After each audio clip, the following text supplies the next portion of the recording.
Ok. Então, mais uma vez, agora, né, já no vídeo, já com gravação aqui, para depois quem quiser e que puder assistir, queria agradecer ao Ricardo. Ricardo, se apresente, por favor, para os meninos, porque por mais que eu comente sobre você, eu acho que a pessoa mesmo falando, né, sua formação e o que você deseja falar sobre a sua história, é interessante para que eles te conheçam e na hora que você quiser que eu comece a projetar, você me fala. Ok, então, bom dia a todos. Eu sou o professor Ricardo Kamizaki, da Universidade Federal de Juiz de Fora, e a minha formação foi psicologia na Faculdade de Filosofia, Ciências e Letras de Ribeirão Preto da USP, e na qual eu fiz mestrado e doutorado na área de psicobiologia. Então, a minha formação mesmo é de neurociências. E também já tenho uma experiência clínica que, enquanto eu fazia o mestrado, eu também atendia clinicamente. Aí eu seguia diversas abordagens, na verdade era mais dependendo de qual abordagem o cliente mais se adaptava, como eu tive clientes que, no caso homens, a única abordagem que dava certo era a comportamental. No caso de mulheres, abordagens psicodinâmicas como psicanálise, Jung, e crianças também, necessariamente comportamental era a que funcionava mais. Então, aí que está. Importante que a gente não tenha preconceito teórico, certo? Acho que, e sim, você perceber em qual abordagem que o paciente melhor se encaixa. Porque, como diria Jung, cada teoria psicanalítica ou cada teoria psicológica nada mais é do que projeção do seu autor. Então, cada autor tem o seu tipo de personalidade. Então, nada como a gente perceber qual era o tipo do paciente que melhor se adaptava a alguma abordagem psicológica. Seria mais por aí, a gente ter esse jogo de cintura, o que na prática não é fácil, porque a gente sempre tem uma tendência a ir mais para uma determinada teoria.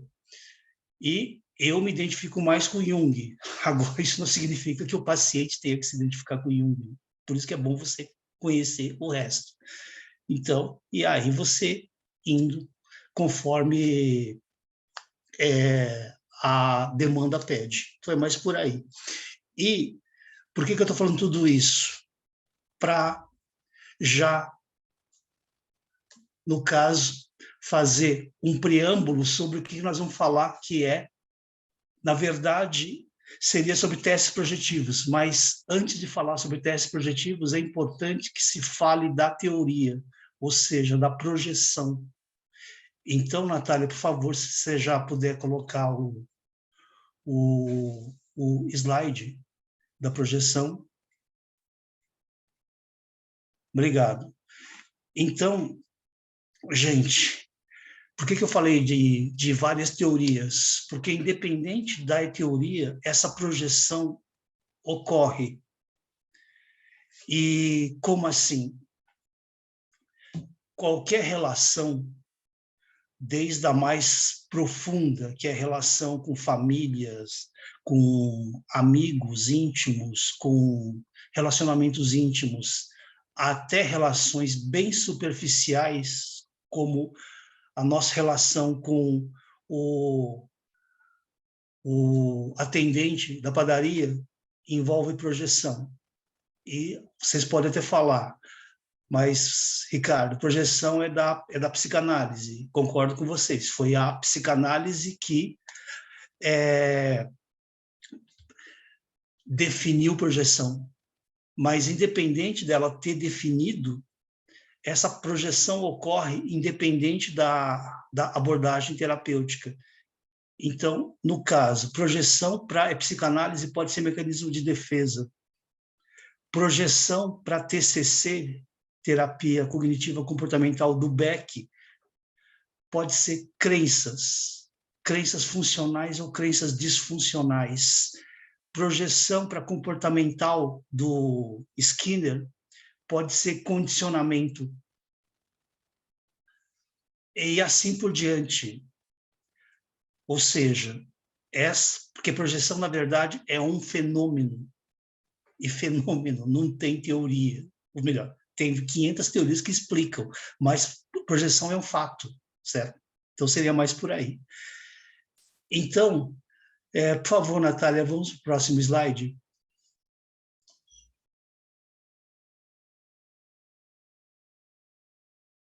Natália, o próximo slide, é possível? Opa, agora sumiu o slide. Então, vamos falar de ego ou consciência. No caso da psicanálise, o ego é a parte, digamos, consciente, mas não totalmente consciente. Existem questões inconscientes pela psicanálise. No caso da ETCC, ego é consciência. E consciência, como o próprio nome diz, é totalmente consciente. Mas, independente das definições, vamos lá para o ego, que é a função dela ou da consciência é mediadora. Ela procura integrar as informações. Essa definição que está no slide, ela é psicanalítica. Então, o que é superego para psicanálise? São as regras, são a censura. Para quem gosta de futebol, um bom exemplo entre id, ego e superego seria o equivalente, segundo Flávio Gicovati, que foi um psicólogo, inclusive, do São Paulo. Ele já faleceu, do time de São Paulo. Então, ele comparava o ego aos jogadores. São eles que têm a consciência, executam as jogadas de defesa, meio campo e ataque até fazer o gol. Então, é o ego, a consciência.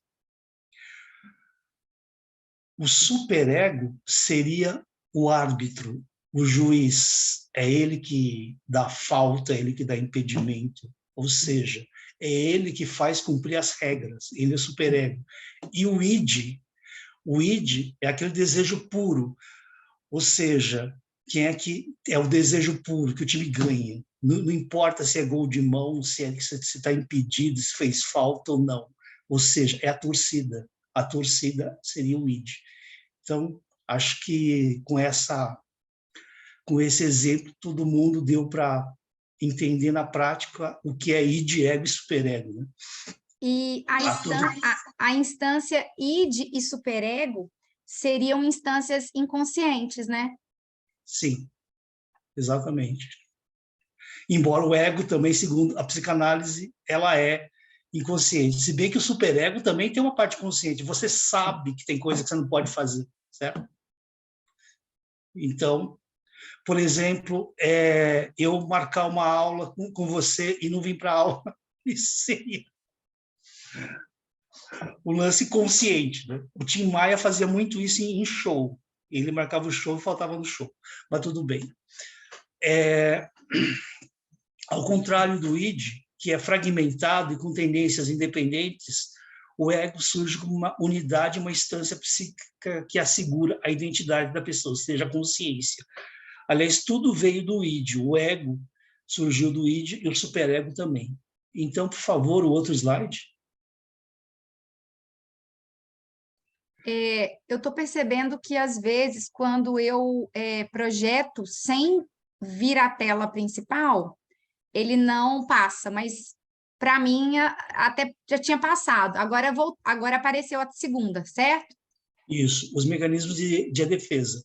Tá. Enfim, o ego ou a consciência, ele costuma sofrer se ele não segue as regras, se de alguma forma ele se sente não adaptado às situações. Então, para isso, ele lança a mão dos mecanismos de defesa, que são processos inconscientes. Então, com isso, ela podem solucionar conflitos, ansiedades, hostilidades, agressão, ressentimento e frustrações não solucionadas ao nível da consciência. Então, os mecanismos de defesa, via de regra, são inconscientes. Por que eu falo via de regra? Porque existem mecanismos de defesa que são conscientes. A gente pode falar disso mais tarde.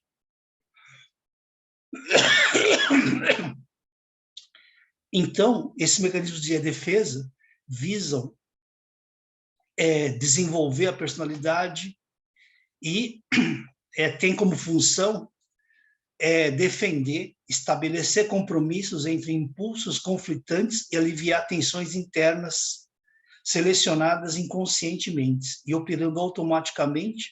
Freud declarava que esse termo defesa deveria ser utilizado para todas as técnicas do ego, que o ego utiliza em conflitos que podem levar à neurose. Ou seja, um pouco de mecanismo de defesa, ao meu ver, é fundamental.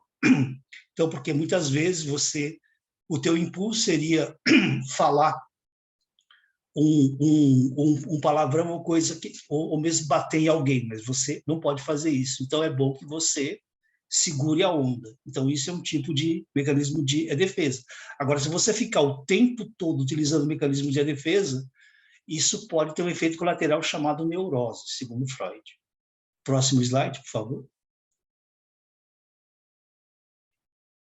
Então, vamos para alguns mecanismos de defesa. Então, anulação.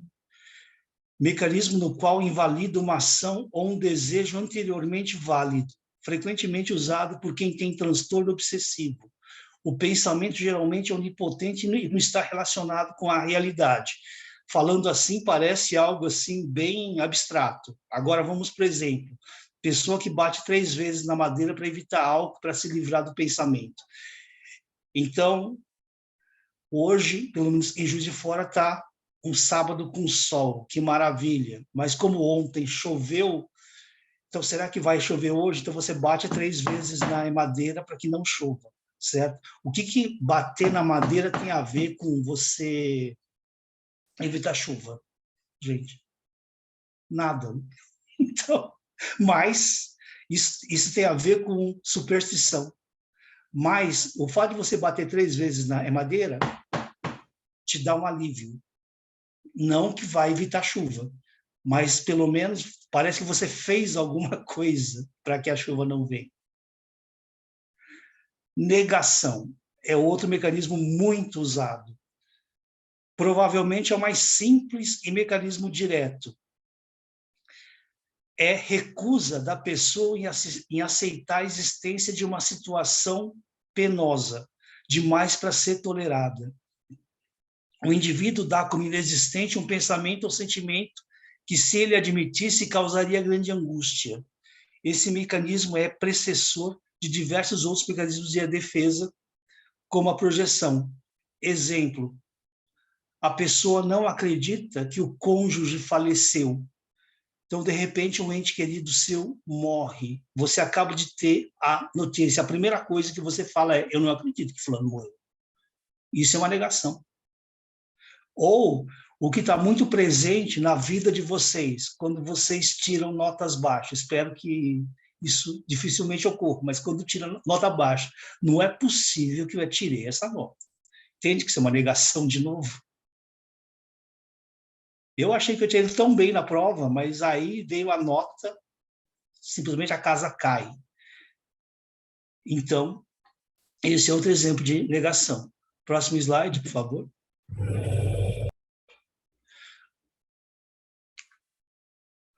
Sublimação. É o mecanismo que a gente inibe a energia agressiva ou dessexualiza a libido, transformando em algo socialmente aceito. A energia perde seu caráter, ou seja, a energia inerente a impulsos primitivos ou inaceitáveis, que é transformada e dirigida a objetos socialmente úteis. a obra O Mal-Estar da Civilização, que Freud escreveu, explica como surgiu a mesma, ou seja, a civilização em detrimento da sexualidade. Então, para Freud, a nossa energia de trabalho nada mais é do que uma transformação da nossa energia sexual. Ou, falando de uma forma bem concreta, a nossa energia sexual aqui está sendo utilizada para assistir aula. Então, isso deixa de ser uma sublimação. Isso não é necessariamente um mecanismo de defesa, porque você precisa trabalhar, você precisa estudar, você precisa viver, né? E isso é consciente também. Você pode ser que você troque o teu sábado de manhã de namorar para ter aula. Então, isso aí é uma sublimação de fato, tá? Gente, caso vocês queiram me interromper, fazer alguma pergunta, algum comentário, fiquem à vontade, por favor, tá? Então, o próximo slide, por favor.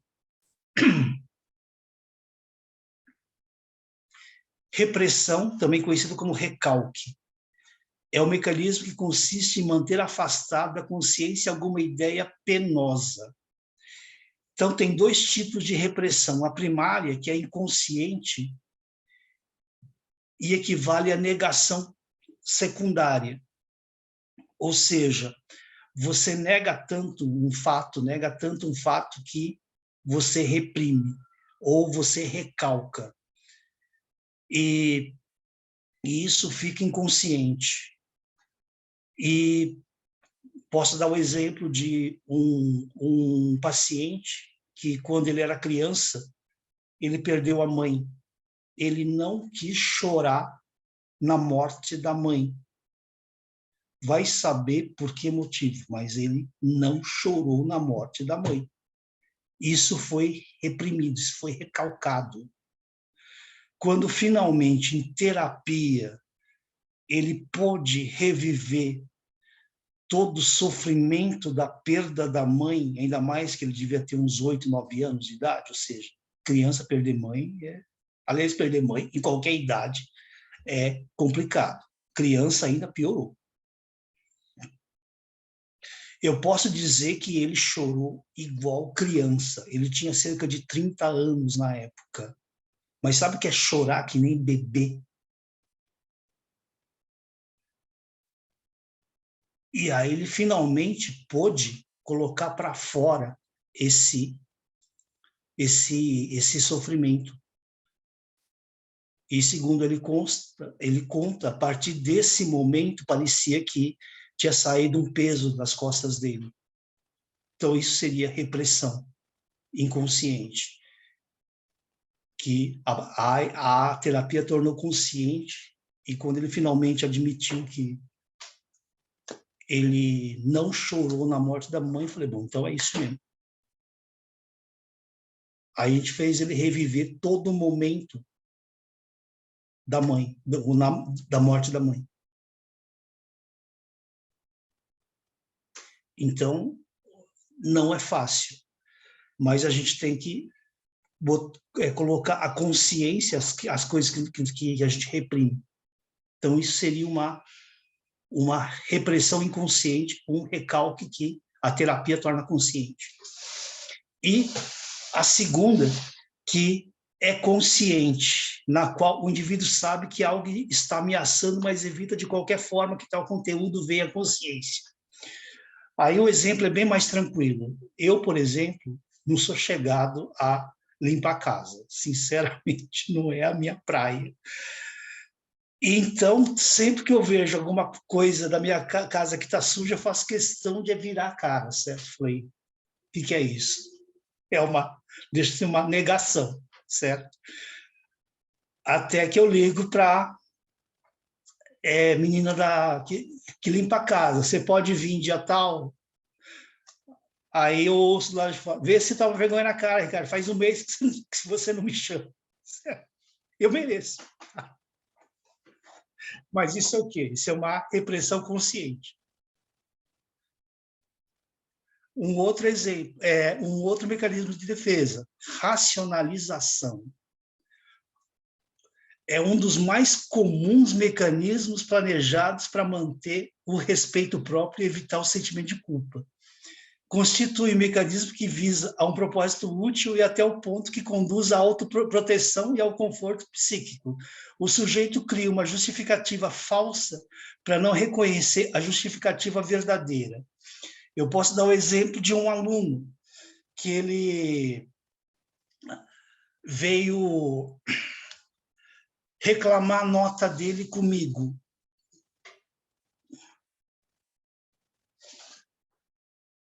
Professor, você foi muito injusto, porque eu tenho certeza que eu acertei a questão. Aí eu mostrei por A mais B que ele não tinha acertado a questão. Ele colocou a culpa em mim. Por quê? Segundo ele, a questão estava mal formulada. Eu falei, olha, você acha que a questão está mal formulada, mas a maioria da classe acertou a questão. Será que a questão está mal formulada? Foi você que não entendeu, certo? Não, por eu não entender, a questão está mal formulada. Isso é racionalização. Ou seja, se o resto da classe entendeu, é problema do resto da classe, não é meu. Eu ainda falei para ele,